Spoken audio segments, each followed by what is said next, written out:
So Isiah Vuitton, you're watching 91 TV.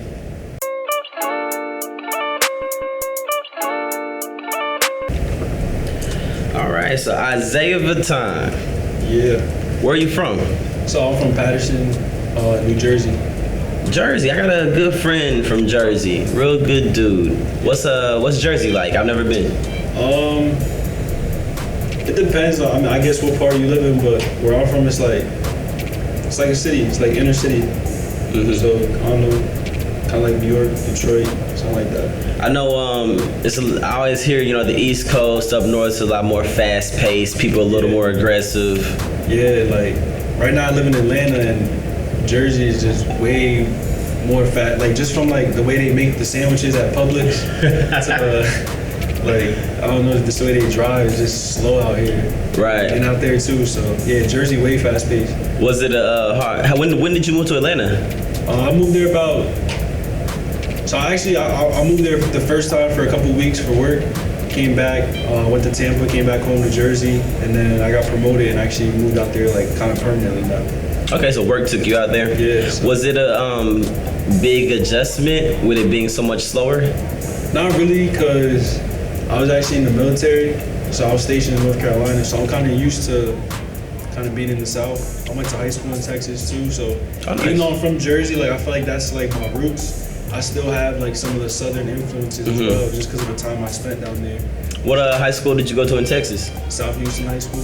Okay, nice. That's a big area. So did you grow up in the military? Parents military? No, not my parents. My grandfather was. I had a cousin. He was in Iraq, Afghanistan. I think I had another cousin that was in.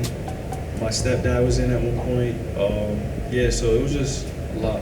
So when did music come into play in your life? I mean, it's kind of like, I don't know, we grew up in church, so we always kind of seen like that live performance every week. My mom used to never let us watch Soul Train, no Hot 97, nothing. So she was real religious. She was real strict, yeah, real religious. So I remember I used to wake up like early in the morning for school, like 5, 6 in the morning, and I'll like sneak and put on like the music videos in the morning. So I guess that's kind of where it started. It was just like her saying that you can't watch it, so it just made me want to. Made you curious. Yeah, it made me more curious about it. What were some of the videos you remember being influenced by back then? A lot of 50 Cent when I was younger. I used to like Usher, like the way he would dance. I know a lot of his songs like word for word. Really, those were like the earliest influence I could probably think of was 50 Cent and Usher. That's a very, very wide spectrum of music. I know, it's because like, I don't know, it's like, if you listen to my music, it's kind of like a little bit of both, like, it's a little bit like, you kind of see like the harder side of it, but then you also kind of see like the mental side of it. I like to put out. Can you dance? Not really, but I feel like I'm a quick learner. Right. Like, I've never really tried to pick something up and not be able to learn it quick, so I just feel like just some dancing lessons all I need. I wish more artists would incorporate dance into their routines. Yeah, Duke Deuce?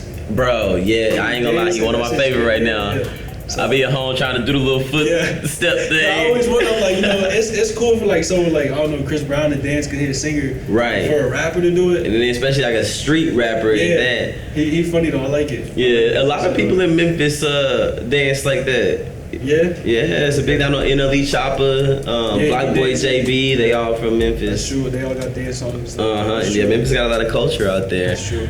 Okay, so what has been the most beneficial thing about moving to Atlanta? Because lately I've been hearing, that's the new Black Hollywood. If you want to take off, go to Atlanta. So how has it been working in your favor? I mean, it was good because like I was at the DMV and just like talking to this dude, and it turns out that he knew somebody. His name is Renzi. So he's a producer out there, engineer out there, has his own studio, and got me in contact with him. So I'm actually just waiting to go record music with him. But I'll record more music in Houston and Jersey, just because Atlanta, I just want to make sure I'm locked in with the right people before I kind of get settled in out there. But yeah, it's an advantage. I mean, I got more free time with the promotion, so I definitely have more time to focus on music. Okay, so you've been to Houston quite a bit. You're familiar with this area. Yeah, I mean, I don't know, like the GPS and all, I don't really know how to get around. I just put it in Apple Maps, even though I've been out here for a long time, but yeah, I'm familiar with it for the most part. Okay. So have you connected with any artists or producers here in Houston? Just one. We haven't gotten a chance to work together yet, but the energy is definitely there.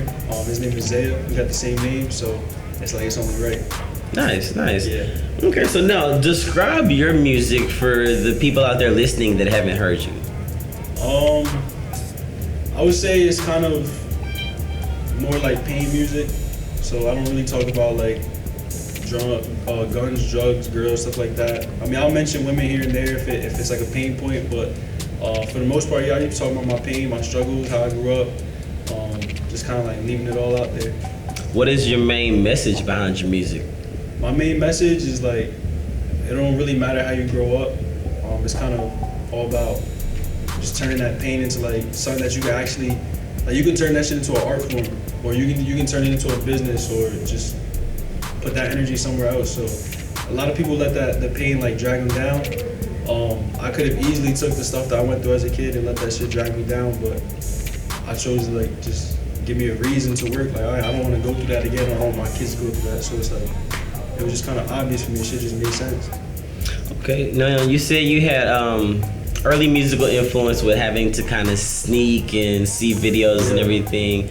Was it ever a point where your mom was a little more relaxed and let you kind of dive into the culture? Yeah, definitely. Like, more so when we got into like, cause I was like a real rebellious kid. So like maybe around 6th, 7th grade, she probably just stopped. Like, you know, she kind of pulled the reins back maybe a little bit on like church and stuff like that. And then it became more of like an option. Like she started giving us more options. But at that point, I was listening to a lot of Wiz Khalifa at one point.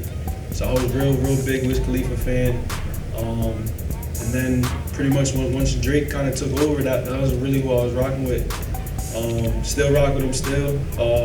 Now it's really probably Dirk, A Boogie, Rod Wave for sure, Polo G.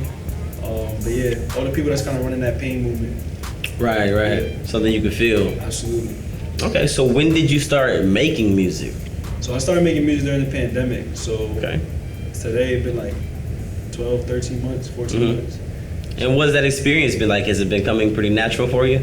Yeah, it has been coming pretty natural, but I mean, maybe from the outside looking in, it might look like it's natural, but it's really like a lot of like work that I'm putting in, and like just the way that I write my songs, I try to get better every time. Like I really critique it super crazy.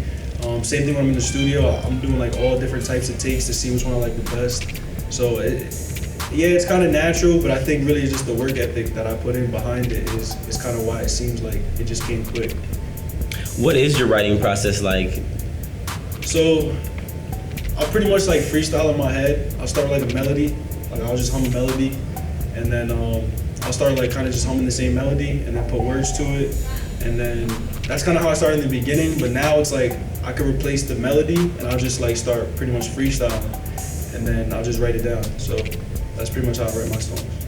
Nice. So what are some of your goals and objectives for your career? Definitely want to get offered. Whether or not I sign, that depends on a lot of different things, but definitely want to start getting offers.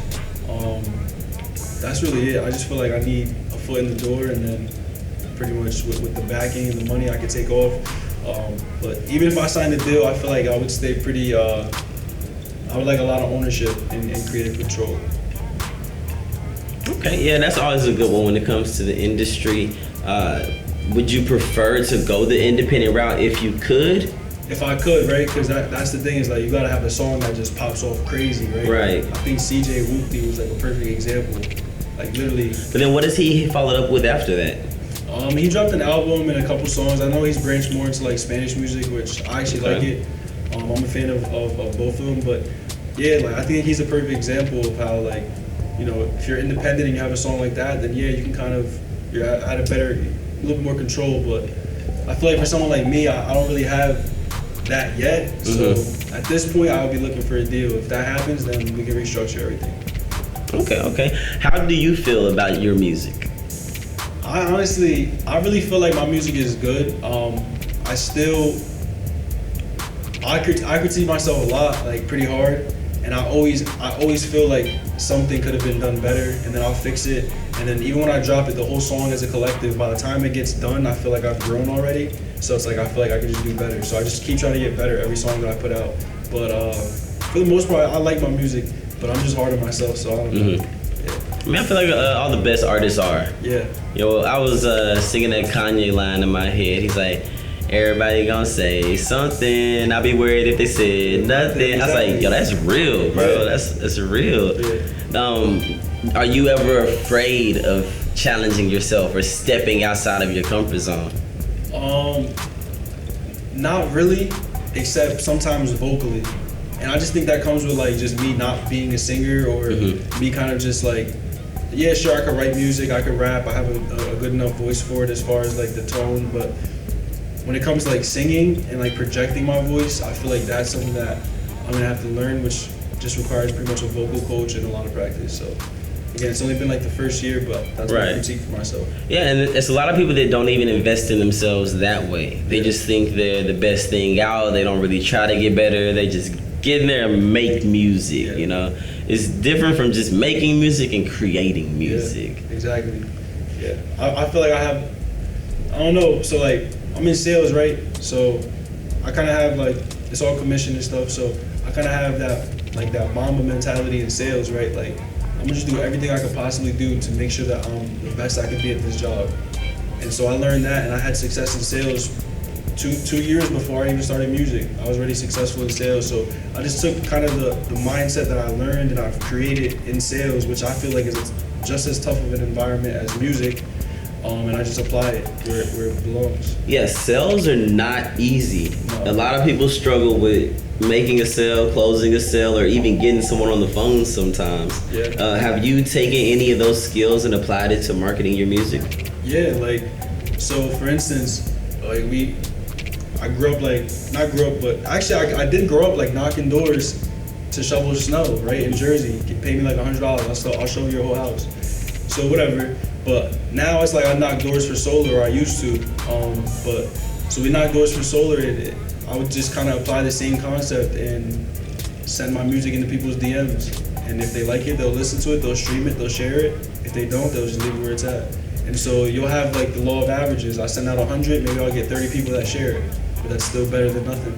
So that's kind of how I push my music, yeah. I feel a lot of people, they can't take those 70 no's.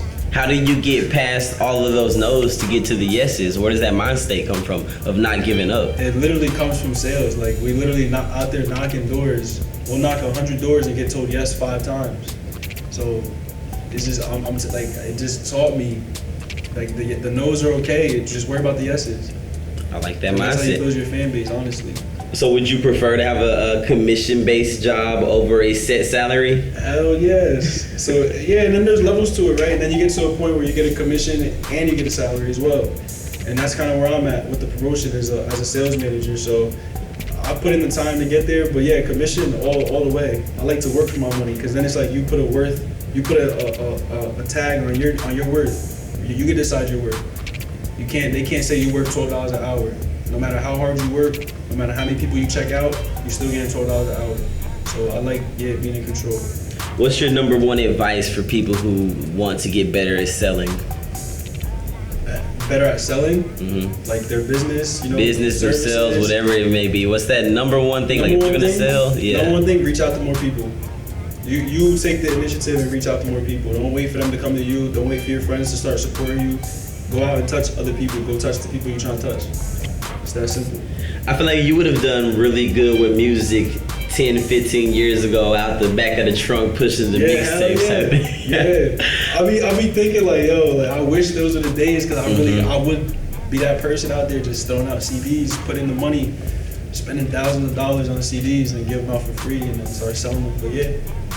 So what is a really creative marketing tool that you let me see, I'm trying to think how I want to ask this.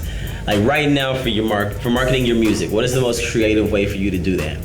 The most creative way, I kind of just created like this entire like marketing package with a bunch of different marketing companies, and I kind of like put it together myself. So I have like Instagram pages that promote my music, and it draws pretty much every time I post on his page, I'll get about 4,000 to 5,000. My views will go up about 4,000 to 5,000. So I use that as one piece of it, just to get more traffic to my Instagram. Then I run Instagram ads as well to get more traffic to the Instagram, YouTube. Spotify playlists. So I just make sure that I put my music in people's ears. So what I say is like maybe the first 2,000 to 3,000 views on a video are all pretty much me forcing it onto those people.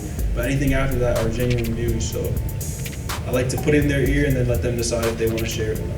Nice. So you've only been in about a year with your career and you are already investing a lot. I know a lot of artists who will not invest in their careers. Why do you feel the need to do that so early on, and how come you aren't waiting like I see so many other independent artists do? Because again, like it all just goes back to my experience in sales. It's like if I would have waited 3 more months to start a sales job, I would have been 3 months behind the curve. So for me, it was just like you literally have to just start and you figure that shit out as you go. Like just me coming to Houston right now, right?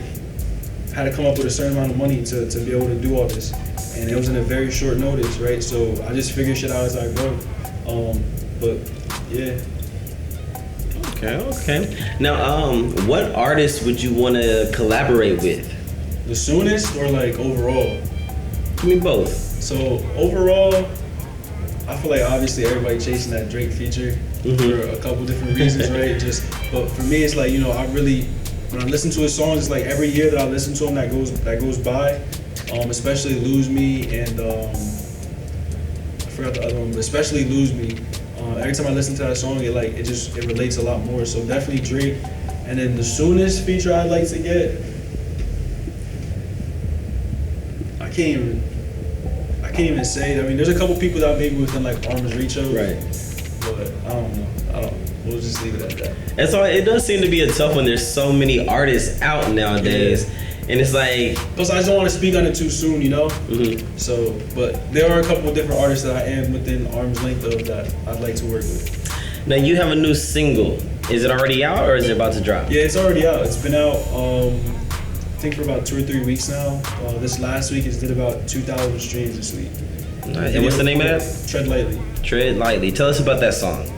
So that song is kind of just about, you know, me having a little bit of money and, you know, having nice things, and kind of like, you kind of see all these rappers getting targeted and people just getting targeted because their jewelry or what they have or whatever the case is. So it's kind of about me like treading lightly. And I also kind of go into you know, my life and stuff like that. So it's not just about, you know, materialistic things. It's just kind of, you know, a little bit of everything. Okay. And so you're getting some streams on that. I know you say you do a lot of the playlists and things like that, but how important are streams to you as an independent artist? I don't base myself on streams. I never have. So whether my streams were at like low or it flopped, or if my streams were high, I always felt like I put out the best work that I could possibly put out at that point in time. So I'm always proud of it. So the streams to me never really affect me. But I do know that it's necessary, and I do know that, you know, it's like the people in your hometown, they're only gonna support you to a certain extent. And unless you have like a super crazy hit, then they're not gonna go crazy for it every single time you drop. So it is really important to push your music into other people's ears, so that way, you know, you just keep that fresh fan base growing. Okay. Excuse me. What intimidates you when it comes to music? What intimidates me when it comes to music?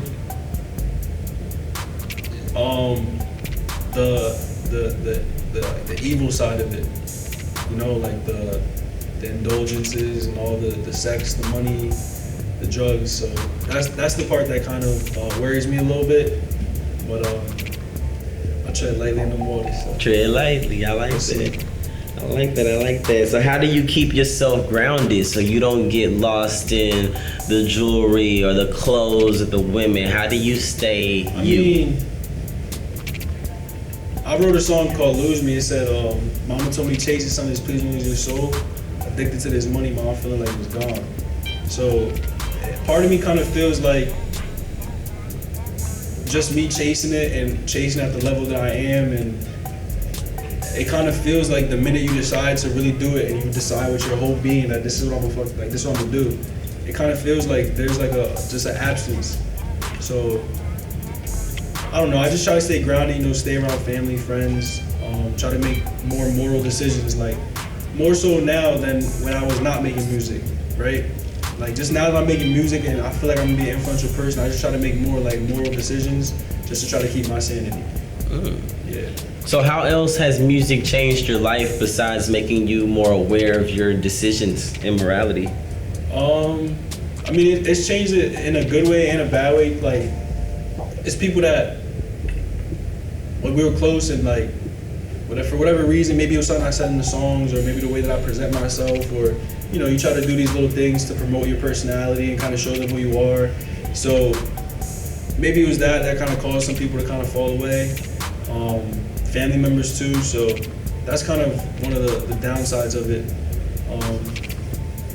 Why do you think that happens? That does happen a lot. I never thought about it, but music does cause a lot of relationships to become rocky. It's not even just music. It's anybody that has success at like a high level or whatever you want to call it. I feel like it's just that, or if they see like greatness in you, or they really feel like you could do it, it's just that they kind of project their fears onto you, so they don't really see it in themselves, and so they're kind of maybe upset that they see it in you, or I don't know, but it ain't no hard feelings, because like the type of person I am, I'm like real loyal and I got a lot of love in my heart. So anytime I'm doing all this, I'm thinking about the people closest to me. So if you was one of the people closest to me and then you kind of like turned your back or whatever the case is, it's kind of like, I don't understand why, because like you was one of the ones I was gonna like bring with me. So it is what it is though. All right, and before we get out of here, being a new artist, what is the one thing that you want people to know about you and what they can expect from you? I feel like y'all gonna keep seeing more of me. That's really all I can say. I'm just keep putting in the work and keep making the connections, and it's pretty much destined to happen. When you just got the work, you got the talent, something's gonna happen, just like how I met CJ. So nice. And where can we follow you and hear all your music? So on Instagram, Isiah.Vuitton, like Louis Vuitton. On Spotify, Isiah Vuitton. Apple Music, Isiah Vuitton. YouTube, Isiah Vuitton.